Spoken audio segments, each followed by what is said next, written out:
తెలంగాణలో 10 ఏళ్లు చక్రం తిప్పిన బీఆర్ఎస్ కు ఏమాత్రం కలిసి రావడం లేదు.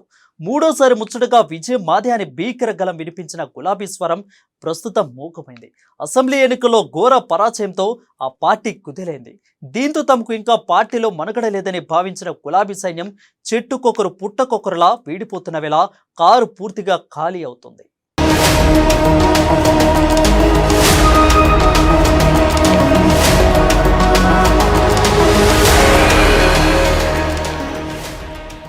ఉమ్మడి ఆదిలాబాద్ జిల్లాలో బీఆర్ఎస్ కు షాకుల మీద షాకులు తగులుతున్నాయి. వరుసగా చేజారిపోతున్న నాయకులతో జిల్లాలో పార్టీ ఉక్కిరి బిక్కిరవుతోంది. అధికార దర్పంతో, అహంకార ధోరణితో, కుటుంబ పాలన అన్న కారణాలతో బీఆర్ఎస్ రాష్ట్రంలో అధికారం కోల్పోయింది. ఎన్నికల్లో ఓడిన వారికి, ఓటమి దిగులుతో ఉన్న వారికి, అభిమానంతో పార్టీని అంటిపెట్టుకునే అవకాశం కోసం చూస్తున్న వారికి ఎన్నికల తరువాత గులాబీ పెద్దలు చేరదీసి ధైర్యం చెప్పింది లేదు. ఒకవేళ అలా చేసి ఉంటే ఇప్పుడు ఇలాంటి పరిస్థితి వచ్చేది కాదని విశ్లేషకుల మాట. ఇక చెప్పేవారు లేక, పట్టించుకునేవారు లేక, భవిష్యత్తును దృష్టిలో పెట్టుకుని తలా ఓ దారి చూసుకుంటున్నారు బీఆర్ఎస్ నేతలు. ఇప్పటికే జిల్లాలో మంచి పేరున్న నాయకులు పార్టీని విడిచి వెళ్లడం బీఆర్ఎస్ కు పెద్ద తలనొప్పిగా మారింది.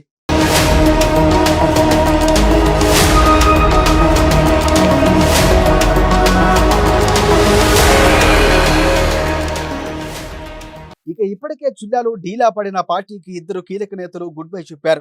బీఆర్ఎస్ నుంచి ఎంపీ టికెట్ ఆత్రం సక్కుకు లేదా కేటీఆర్ సన్నిహితుడు ఇటీవల అసెంబ్లీ ఎన్నికల్లో ఖానాపూర్ నుంచి పోటీ చేసి ఓడిపోయిన బుక్కా జాన్సన్ నాయక్ ఇస్తారన్న టాక్తో బోధకు చెందిన మాజీ ఎంపీ గొడబ్ నగేష్ సైలెంట్గా కారు దిగి కమలం పార్టీలో చేరారు.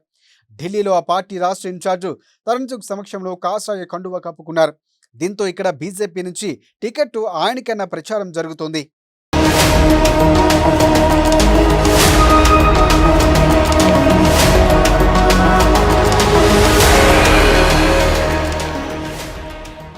దీనికి తోడు బీఎస్పీతో పొత్తు అంశం తెర మీదకు రావడంతో అలిగిన సిర్పూర్ మాజీ ఎమ్మెల్యే కోనేరు కోనప్ప వెంటనే కారు దిగుతున్నట్లు ప్రకటించి పార్టీకి దూరమయ్యారు.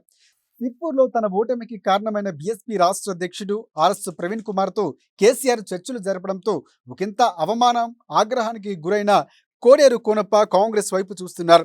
అతి త్వరలోనే నియోజకవర్గంలోని సమావేశం ఏర్పాటు చేసి మంత్రుల సమక్షంలో తన అనుచరులతో కాంగ్రెస్ పార్టీలో చేరబోతున్నట్లు తెలుస్తోంది.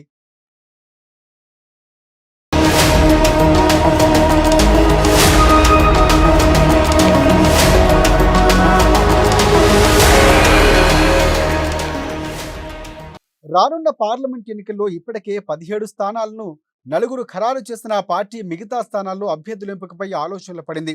ఆదిలాబాద్ లోక్సభ స్థానం ఫస్ట్ లిస్టులో ఉందనుకుంటున్న పెండింగ్లో పెట్టడం వెనుక మతలబేంటో ఆ పార్టీ సొంత పార్టీ నేతలు అయోమయానికి గురవుతున్నారు.